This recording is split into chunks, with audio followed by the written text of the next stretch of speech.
didn't see you guys there. Welcome back. I feel like I just saw you guys for the top 10 of movies of 2012, but we are back for one more video. One more, and then we're off to a new year. The worst 10 movies of 2012. Gonna stress this one more time, and I mentioned it in my top 10 of the year, but this is subjective, and I also did not see every movie that came out this year, so some movies will be missing, but it is subjective. If you thought any of the movies that are on this list were good, let me know in the comments down below why you think it was good. But this is what I thought personally were the worst movies of the year. The depression is kicking in. Coming in at number 10 is The Watch.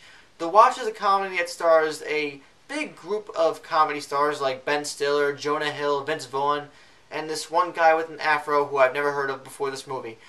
This movie had potential. It could have been hilarious, but this theater experience was one of the most awkward ones I've ever had in a long time, and most of the jokes were unfunny. The story was just out there and it made no sense. Most of the jokes just failed, and I had a group of 5 or 4 people watch this movie with me, and we just none of us laughed. It was just, why? And that's why it's my number 10. Coming in at number 9 is Ghost Rider: Spirit of Vengeance. Not that I like the first movie, because everybody liked the first movie, right? Why they make a sequel? Who knows? But it is kind of corny and over the top in a fun way, but in my opinion, it didn't come off that way. It just came off really stupid, abysmal, and just a waste of time. This movie sucked. Just didn't come together the way it could have. I mean, I don't think there's any potential for Ghost Rider in the first place, but it could have been a fun time. But it ended up being a very terrible experience at a movie theater, and that's why it's my number 9. Coming in at number 8 is a movie that I was okay about when I heard about it, but Man on a Ledge, starring Sam, what's his name? I just found the movie to be very over the top with its acting and action sequences and just performances in general.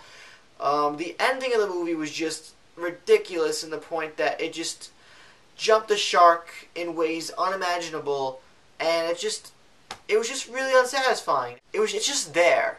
It's not a terrible movie, but just because it's a blah movie, it's very bland and generic. Nothing stood out about this movie, and that's why it's my number 8. Coming in at number 7 is Connect the Dots.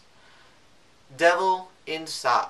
This was the first movie to release in January of 2012. I did not make a review for it, but I saw it, and it was a piece of dog poo bullshit. It's a typical average possession movie for the most part, which is not why it's my number 7. It's my number 7 because of the ending, which just completely ruins the experience and just slaps all its viewers in the face because it's not a real ending, and it's just, it pissed me off a lot because the movie towards the end had a lot of potential to actually have a good conclusive ending, and it just falls flat on its face. And that's why it's my number 7. Coming in at number 6, it's no surprise this movie's on my top 10 list of worst movies of the year. Twilight Breaking Dawn Part 2. This movie wasn't that bad in regards to Twilight, but it was bad.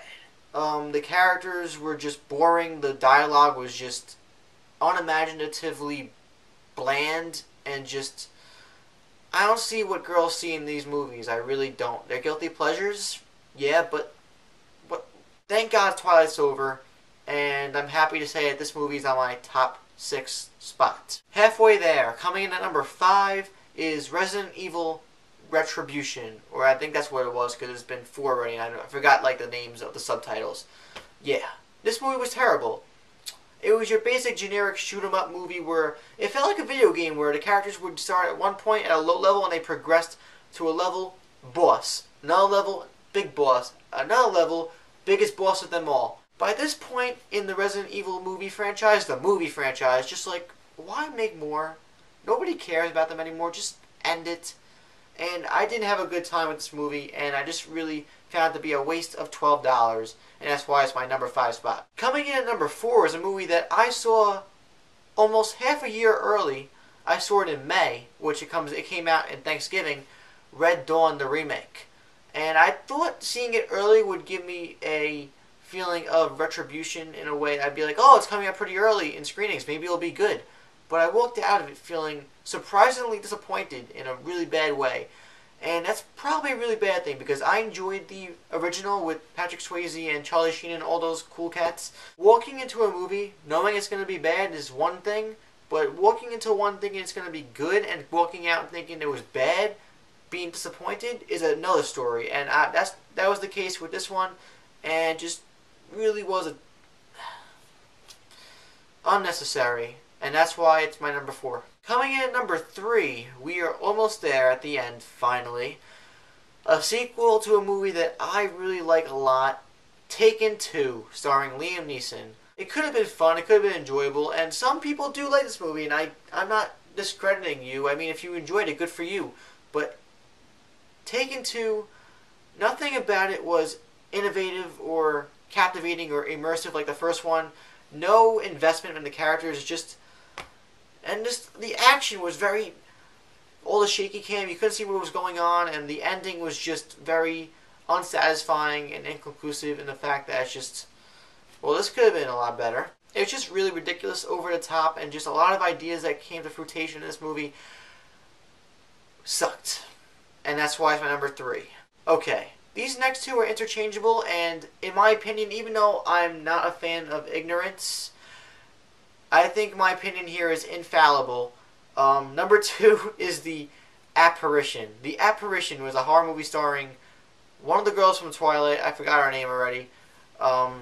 Draco Malfoy and Sebastian Stan. I'm not even going to explain myself. The movie was terrible. Bad effects, bad story, bad characters. No scares at all. Nothing happens until the very end, and the movie ends when something supernatural finally occurs that's actually kind of creepy.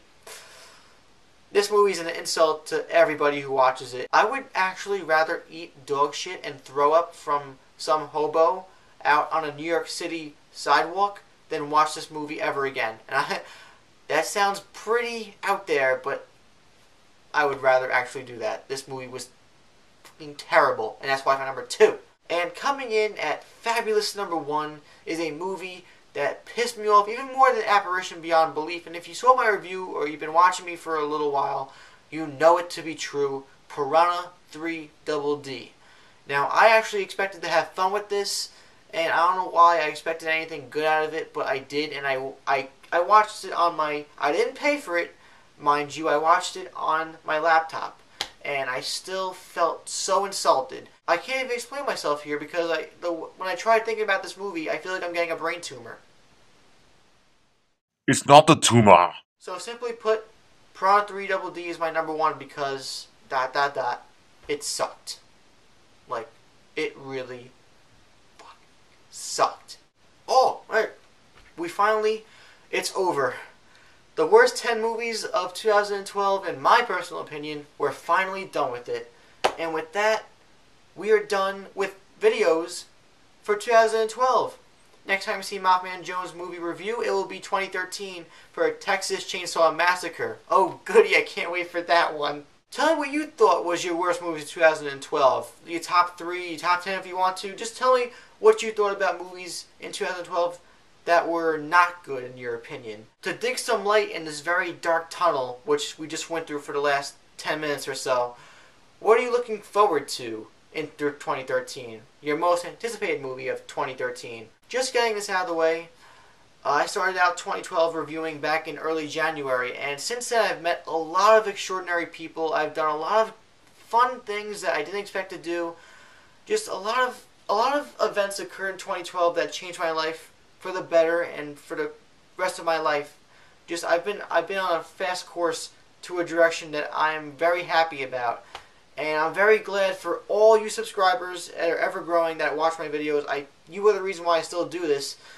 I would do it regardless, but you guys just make me so happy, and I love entertaining you guys. I try so hard, and I look forward to having a prosperous year in 2013 with you guys, and I can't wait to share what is in store. And sincerely, give yourself a round of applause for sticking with me for as long as you have, whether it be from when I first started, or half a year ago, or even a few days ago. I applaud you, and you should applaud yourselves, because it's truly an accomplishment. We got through it. 2012 is over. Let's get into 2013. Once again, if you enjoyed this video, please like it and subscribe to MaffmanJones. Also check out my Facebook and Twitter accounts on the channel itself, or the link should be down below. I am John from MaffmanJones Reviews. So many good movies coming out and so many bad ones soon on the arrival. Son of a bitch. See you in 2013. Poof!